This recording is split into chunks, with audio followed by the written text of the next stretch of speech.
mercy of God. Kaluoy sa Ginoo. The Bible describes God this way. In Exodus 34:6, the Lord God, merciful and gracious, long-suffering, and abounding in goodness and in truth. Before tayo magsugod, ato sang maghimo sa tag, or let's do a simple word definitions. Let's define 3 words para masabtan nato itong topic karon.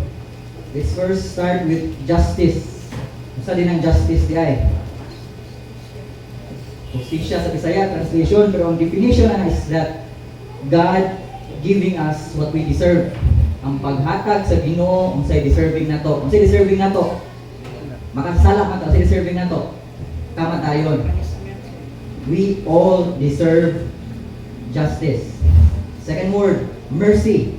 Unsa may mercy? Kaluoy translation. Definition is that mercy is God not giving us what we deserve.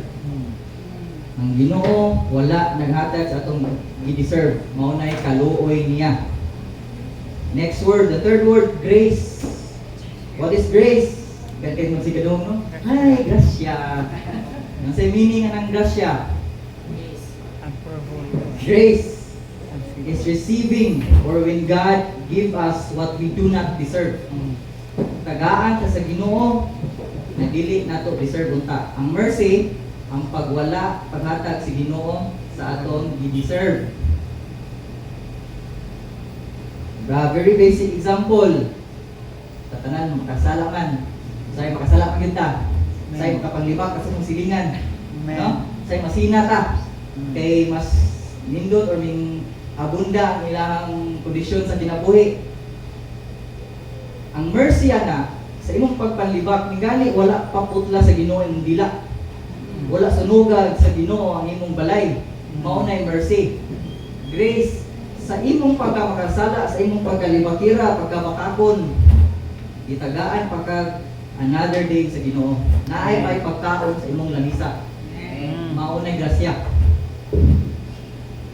So if God only give us justice, kung justice ra ang ihatag sa Ginoo nato, none of us would survive. Walay mabuhi nato. Amen. That's right. In the second hand, if God give us grace without justice, grace and mercy ra ang iyang ihatag, walay justice, kung sa may matawag niya, He will no longer be holy. Dili na siya mahimong balaan. Niya balaan man ang Ginoo.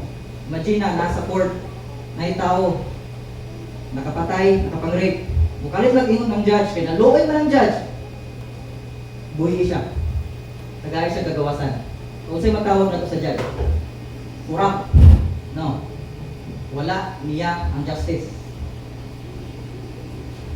So, kung magstorya ta bahin sa Bible, magbasa ta bahin sa Bible, ang pattern sa Bible very, not basic, but very, not predictable, pero marang mabasa nimo ba, makita nimo ang pattern niya ba? Kung sa may pattern sa Bible, kung atong i-zoom out ang Bible, atong i-summarize, maura ni siya, maura ni flow sa Bible. Man sins, nakasala ta, ipasaylo ta sa Ginoo. Nakasala na pod, ipasaylo na pod. Nakasala na pod, ipasaylo na pod. Kana nga cycle gatuyok-tuyok na sa Biblia. Pag napakita sa Biblia, nabisag unsa ta nga motilibag-bag, ang Ginoo naga-pursue kanato. Amen. Gina-pursue, ginagugot ta niya. Maunay, ang Bible is basically the love story between God and man. Ano ka simple good? So ako i-prove ninyo nganong ingana ang pattern. Ako ipakita ninyo ngano. It start from the Garden of Eden. Pinakauna, Genesis 3. Story ni Adam and Eve. Nasa may nitawa to, kilatanan kabalo naman ano? They sin against God, nakasala sila. Kung ang bayad sa sala, dapat kamatayon. Kung sa may gibuhat sa Ginoo, nakaya mo ta sa Ginoo, God could have destroyed them immediately. Pwede atong panahon na pagkasala nila, pwede papaon das Ginoo, undangon ang ilang ginhawa kung mag-restart ang Ginoo. Ano rin mugama sa kontro? Di ba? Sa gibuhat sa Ginoo. Nag-ihaw siya, o ito to, iihaw niya pastor? Di ba po Basta animal. Di ba po ito iho? Blood sacrifice, sa gibuhat niya. Kaya pagkaon man sa tao sa fruit of knowledge, so may na-realize nila, nahubok sila. So unsay gibuhat sa Ginoo? Gikuha niya ang kanit ato nga mananap o gisaninaan pa si Adam ug Eve. Anak ka merciful, mao toy mercy. Wala sila patya dayon sa Ginoo. Grace, give, suutan pa sila. Itagaan sila sa Ginoo nga wala ta nila deserve.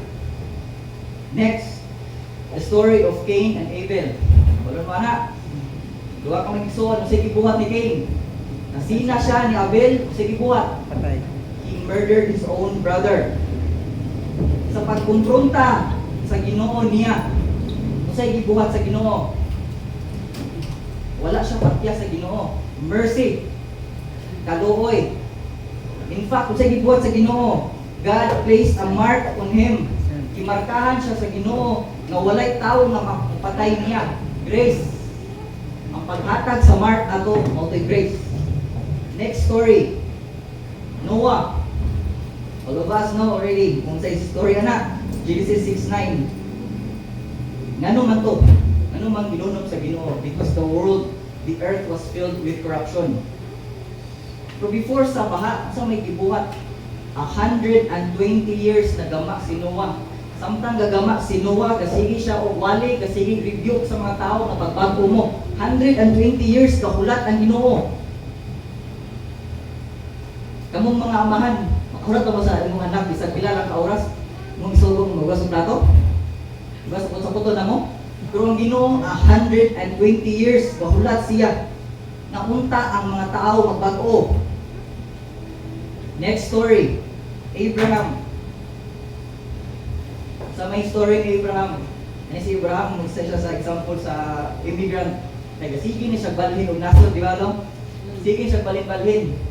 Kasi ginabuhat niya. Kaya asawa, wapa man kayo. Kada na ay mangutana, kung kinsa ning bayhana, dili siya mangkul. Ngayon, asawa. Ngayon, ingon. Yan, igsoon. Dili siya musaba. Sige siya pamakat. Karon, bali, karon. Kung dili ko mo ingon, ako asawa si Rose, mamatay ko. Bali ang sitwasyon. Isa pa na, ha? Then, unsa pa yung itabo? Di ba, nagsaad ang Ginoo. God made a promise to Abraham na magkaliwat siya. Pero sa gibuhat ni Abraham, nag-doubt siya. Wala siya ning tuo 100% sa Ginoo. Sa gibuhat niya, patuo siya siyang asawa na tigulog siya sa ilang slave, ilang katabang. He doubted. So instead nga i-cancel or i-decline na lang sa Ginoo ang iyang promise na dili siya makaliwat. Wala gibuhat sa Ginoo. That was mercy. Grace, gibuhat gyapon sa Ginoo ang iyang saad. Giyatagan siya og mga liwat nga dili unta niya deserve tungod sa iyang pagka walay faith. Next story.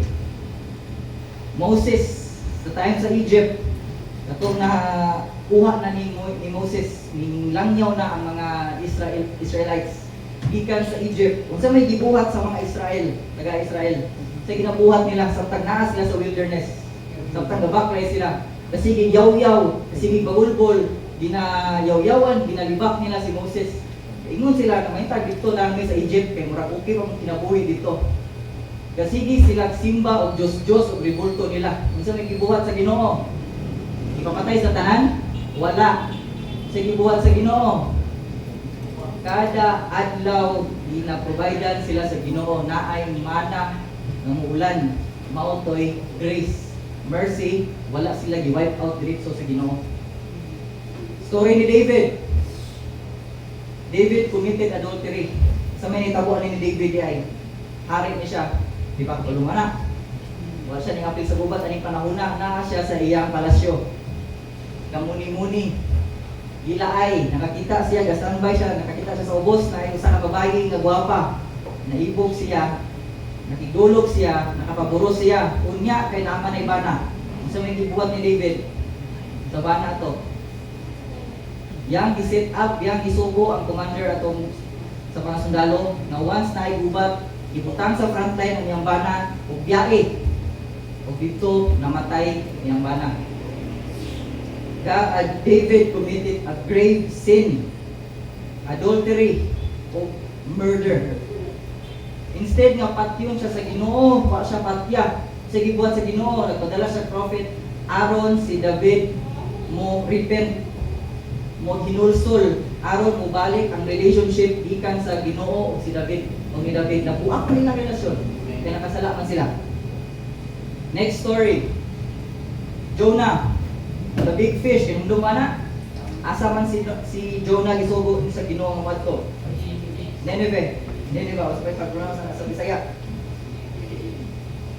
And Nineveh was a very violent and corrupt, very violente ni sila nga syudad. Nineveh is actually the capital of the Assyrian Empire.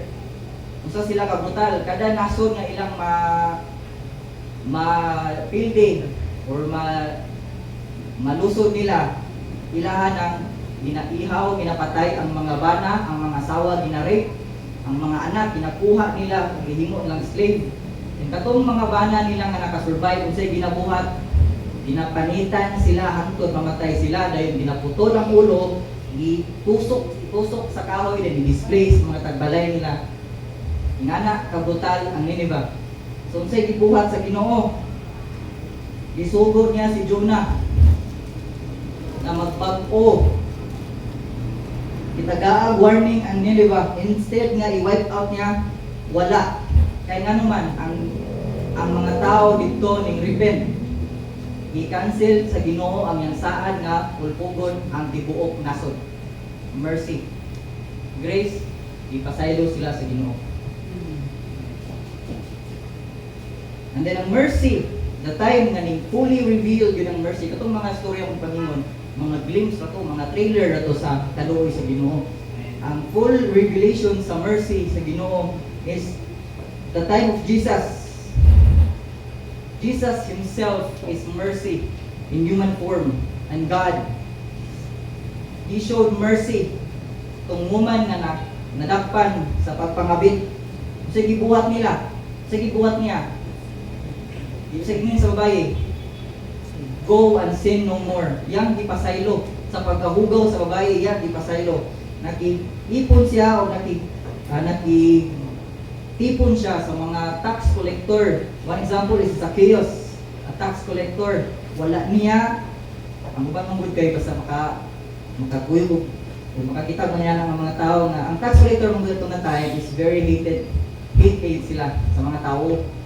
So si Jesus bali ang niyang paglantaw para niya ang ganid niya katong mga makasasala. Mura siya, kung kuwan pa sa ang concept pa is that ang doktor dinid sa mga sa mga nakasakit, wala sa mga healthy. And last example is on the thief, atong kawatan nga kauban ni Jesus sa cross. Ato bang tawanan nakabuhat atong mayo? Nakadonate ba to sa simbahan? Nakatabang ba to? Pero tungod sa mercy sa Ginoo, pag-ingon niya, pag-admit niya sa iyang sala, ipasaylo siya dayon sa ingon ni Jesus. Today, you will be with me in paradise. Dagang kaingon, what are we actually being saved from? Asa man ita giluwas sa Ginoo? Sa matuba na pangutana. Asa man ta giluwas sa Ginoo? Many people think that we are being saved from bad circumstances. Sa mga kadaot, sa demonyo. Pero kung atong ng tao ng Bible, the Bible actually teaches us something deeper. God saves us from Himself. Sa iyaha mismo. Ano man? From His own justice. Kung sa day nahitabo ato di ay, atong pagkamatay ni Jesus, dito gibuo sa Ginoo ang tibuok judgment. Jesus became sin Himself. Gibuo sa Ginoo ang kapungot niya. And Jesus became mercy. He absorbed niya. Jesus absorbed the wrath we deserve so we could receive mercy and grace. Okay, hingon dito sa Bible, John 3:16. For God so loved the world, He gave His only begotten Son. Kana nga verse, pwede na nimo makuha sa imong personal. For God so loved at tinida that He gave His only begotten Son. Mercy is unlimited, unlimited at the same time. Ang kaluoy daw sa Ginoo, unlimited o limited at the same time. Unlimited meaning bisag unsa pa kahugaw, unsa pa kabugat ang imong sala, naka-rape pa ka, nakapatay pa ka 1 million ka tao, hangtod na naginhawa nga sulod sa imong ilong, kaya ka pasayloon sa Ginoo. Limited at the same time because mercy is only available samtang buhi ka. Mura ko nang unli call, unli text God, no? Kung unli ka 1 month, wala 1 million ka text kung buhaton kada adlaw. Pero tama na gina isa ka bulan. Mao ko ng mercy. Tama na gid kun hangtod buhi pa ka. Dili ka mo dawat ana. There will be no more mercy. Nayusa ka vlogger ba? Nakita mo sa Facebook na puro na to siya og mga tubo kay naman ko siya colon cancer.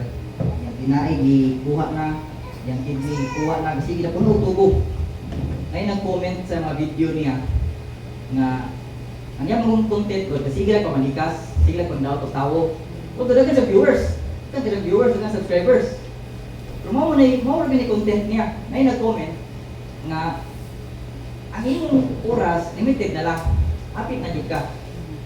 Samtang buhi pa ka, pagbago na. So unsay gibuhat ani nga vlogger? Proud pa kay siya. Iya pa gi-post na nag-comment niya. Nga mao na yang i-comment niya gibasa. Bulo kasi ang ingon. Girl, mind your own business. Kaya pagkamatay na ako, kami na lang magchika ni Jesus. Sikap nila eh. Please understand na God's voice will overwhelm every soul. Revelation 1:15, His voice, talking about Jesus, His voice was like the sound of many waters.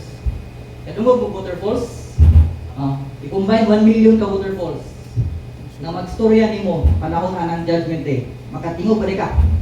Ang imong tingog mura ra ka bigas. Wala kay matubag. Mapuno sa ulaw nganuman kay hubog anang panahon wa kay salita na oy. Naked ka wa kay kataguan. Siyara ang imong yatubang. Please understand that Jesus, the Lord of Lords, the King of Kings, He is inevitable. Sa meaning ng inevitable. Something or someone that you cannot avoid. Dili nimo malikayan si Jesus. Dili siya optional. He is imminent. Meaning, duol na siya. Hapit na siya. Matagbuan nimo or magtagbo din mo ni Jesus. You will meet Him in 2 ways. Either you will meet Him as your Savior or your Judge. You will meet Him as the Lamb of God or the Lion. Di ba nasa Bible? Jesus is the Lamb and the Lion of Judah. Karon before ko mag-end, biglang tamo isa ka Bible verse. Hebrew 3:15. Today, if you hear His voice, do not harden your hearts. Thank you. Amen.